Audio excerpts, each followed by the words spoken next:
So earlier today, I was on a call with the doctor that I coach. He's an osteopath out in Sweden, really good guy.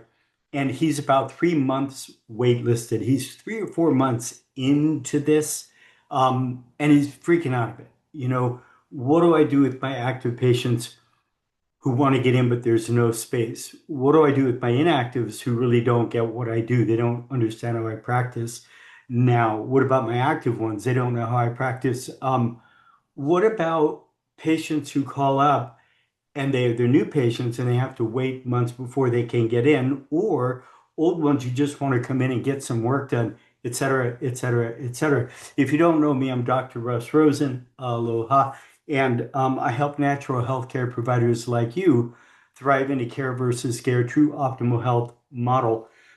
So if you've not been through my Going Waitlist program, put me below, or if this is an email, just hit reply and say you would like it, and I will send it to you. It's a wonderful program that goes into the details of the Headspace procedures, stuff your staff needs to do, scripting, letters to send to your patients, really everything you need. And I'm happy to just give that to you. Just comment below. So I'm not going into that kind of detail.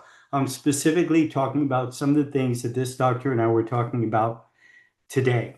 So, just for clarity, waitlist means you have more demand than you have supply. You have more new patients than you have room for. You have more regular patient visits needing to come in today than you have space for. That's what waitlist means. Now, I get for some of you that can feel stressful. For me, it's my favorite place to be. As a chiropractor, my last 3 years in practice, I was waitlisted months in advance. And many of us spend so much time grinding and needing, I need new patients, blah, blah, blah. It's such a wonderful, strong, powerful place to be. With that said, when I speak to my coaching clients, I always start off saying it may not be your goal, but it is my goal for you because I know how good it feels. And if you do get there, my promise to you is it'll feel great. And it's still a problem. There are problems that happen when you are waitlisted. So I want to talk about some of those and what this guy is going through. Now, for clarity, you can't be running a pain-based acute type of practice and be deeply waitlisted. They'll just go somewhere else.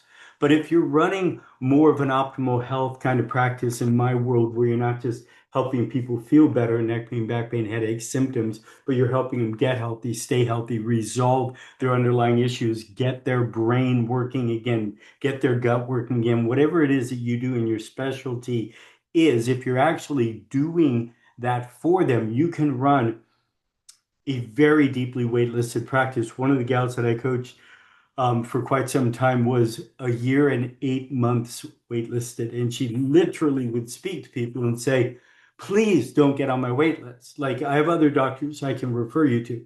But it's amazing how people want you when they can't have you. Just think about it. When you're on vacation and you go to, you need to go to a restaurant, there's one with a wait list out the door and there's one with no one in it. Where do you want to go? Like, everyone wants to go where everyone wants to go. The social proof of that is real. Okay, so also you can get paid really well when you're a specialist. General practitioner gets X amount of money a year. A right thumb specialist that only does surgery on right thumbs makes a whole lot more money. So these are the kinds of doctors I love to work with. Okay, so at this particular stage, the doctor that I'm talking about, he and I were talking today, he's in what I call no man's land. He has a practice with some people who really gets what he does and a lot that don't. He's got an entire group of inactives that don't get what he does, and he has people calling up wanting to get in. So what do we have to do now? Well, we have to pick a side. You've got to pick a side and be very clear. I either want to help people get out of pain, mask their symptoms, just do neck pain, back pain, headaches, or I want to help people get healthy, stay healthy, have the best life possible. I want to help people resolve their issues. I want to help their brains, blah, blah, blah. I want to help their gut, blah, blah, blah. Whatever it is, regardless of their symptoms, I want to help them get healthy and stay healthy. And you really have to pick a side. If you don't pick a side and you straddle a fence, you crush your crotch. And that's never fun, at least for most of us. Okay, so once you've done that, we always have to look at two things, headspace and procedure. So the headspace, do I really want to get people to this level is a crucial piece of the puzzle. I dive into a lot of that in that module. Again, the Going Waitlist module. If you want it, just let me know. I'll send it to you. So I'm not going to go into a lot of that right here, right now. We're going to hit some of the procedures. But the concerns come up. They're not going to wait for me. They're going to go elsewhere. I'm going to crash my practice. They're going to think badly of me. I've got a great patient, but wants to refer in their wife.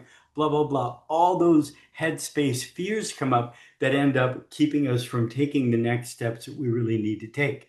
So, if we want to be an optimal health kind of practice, then we not only need to get our headspace in the right place, check out that whole module, but we need to get our procedures in place, or we're going to have contradictions between our wishes, hopes, dreams, belief systems, and how we're actually practicing, and that leads to destruction, says Ayn Rand. Okay, so what are just some of the procedural things I'm helping this doctor through right now? Well, we don't want mismatched expectations, so we need the clarity. So today he committed. He said, okay, I'm there. I've committed. I really want to run this kind of practice. I didn't believe it was possible. He's never heard of it or seen anyone doing this, certainly not in his neck of the woods, but he's doing it now. So he's really committed that he's really great at helping people with any kind of joint pain kind of stuff not only feel better, but resolve their issues. This guy does great work. So we need to do something to get our potential new patients to get it ahead of time. If they're just coming in for acute pain, then A, they're not going to stay on the wait list. They're going to cancel. Now you get a problem with they don't show up.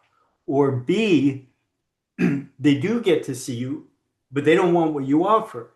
They just want to get out of pain.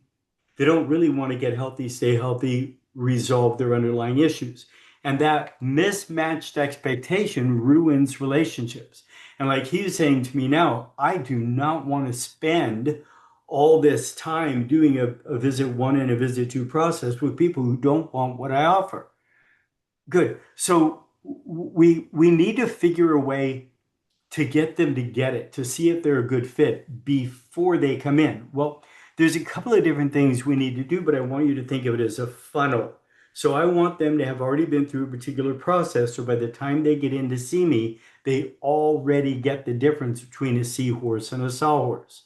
Seahorse, that's what I am. I help people get healthy and stay healthy. Sawhorse, that's what everybody else out there does. Get rid of your pain and symptoms, etc. Doesn't resolve them, doesn't get to the underlying cause of the problem, etc. So you need to understand that there's a difference between the two. We need them to get it ahead of time. So my favorite thing to do is get them to your talk first. Do a talk once a week. I know many people don't want to do it or say people won't come. Nonsense, not true. You just don't know how to do it. I promise you that that's true. Like, talk to me about it. I'll help you fix that problem. But if they do come to the talk first, they're very clear about what you do and what you don't do. So then by the end of it, you're saying, please do not set up a time with me if you're looking for this. If you're looking for this, what I do, go ahead and set up a time. And it's 3 months out, it's 6 months out. That's why I'm so full, right? So you can see that if people came in and they heard in your talk, say 3 different case studies, kind of a mild case, a moderate case, and a very severe case, and they saw how long that took and what the people went through, and your before and after tests, scans, brain scans, whatever it is, gut blood work, whatever it is that you do, if they saw that and they saw how much money it costs, right? When you talk with these people, I've asked my doctors to do this, who have had chronic health problems. They've spent tens of thousands of dollars, if not over $100,000, and not gotten results. They'll pay big if you can actually deliver the goods. Okay, so one thing is you get them to the talk first. Step 2, a far second, but your next best thing is you can on your website, before they can schedule a time, they have to go through a couple of very short videos. In essence, you're getting very clear about this is what I do, this is not what I do, the reason why I'm waitlisted, etc. And I customize those with my doctors. But that's something that they're not going to set up the appointment if they don't already understand that. They need to be very short, a minute or two, or no one's going to watch them. Um, and you can also do a pre-consult on the phone, or even better yet, Zoom or whatever you use. We know from a negotiations perspective, the more time people have invested in a negotiation, the better chance they have of following through and actually showing up. So you can really get clear about what's going on with them and whether or not they're a good candidate for care. We've got a whole module on exactly how to do that. Okay, so um, now we have the challenge of like where this guy is right now. So he's got a mixed matched practice full of some actives that really get it. They've been through the visit one, visit two process, and they're on board. Many of the actives haven't been through that yet. And we got all the inactives, they've not been through it. And then we've got the new patients. So that's what we do with the new patients. With the actives, what we're going to do is we're going to, on their next reevaluation, we're going to take them through the whole process. So some of them you take through as a new patient, some of them you just do a more detailed reevaluation, but that's your time to get them on board. When a inactive comes in, we can either I've only had one doctor do this, where he gets on Zoom with them ahead of time, checking in. And in essence, are you really a candidate for the kind of care that I do? He just lets them know I practice differently than when I saw you in the past. If you're looking to just feel better, let me refer you to somebody else. If you're looking to actually resolve this, that's my main focus and what I do now. But more so, you can just have them come in, help them understand there's more than meets the eye, and then take them through the process. So those are things that we can do. So my experience is getting waitlisted is pretty simple. It's not really hard. Do a big marketing campaign, a big screening or an ad or something, and you can have more demand than supply. Staying waitlisted for years, that's some rarefied air. I promise you that you've got to get your headspace clear and your procedures clear. If you can do that, if you can get those two lined up, you can see that you can stay waitlisted and there's more demand than supply. Think about the results that you get versus the average person down the street. Hopefully, they're quite a bit different. If everybody really knew that, would there be more demand than supply in your neck of the woods? Yes, there would. The problem is they don't know it. So that's that whole trick about getting them to get it. So the procedure is really pretty simple. The headspace issues around this are massive. Again, if you'd like to go through that module that I have on going waitlist, just go ahead and put me and I'll send it to you. And or if this is an email to you, just reply that you would like it, and I'll send it to you. Hope you found value. If so, please send it to others that you know. As always, much love and aloha. Bye again.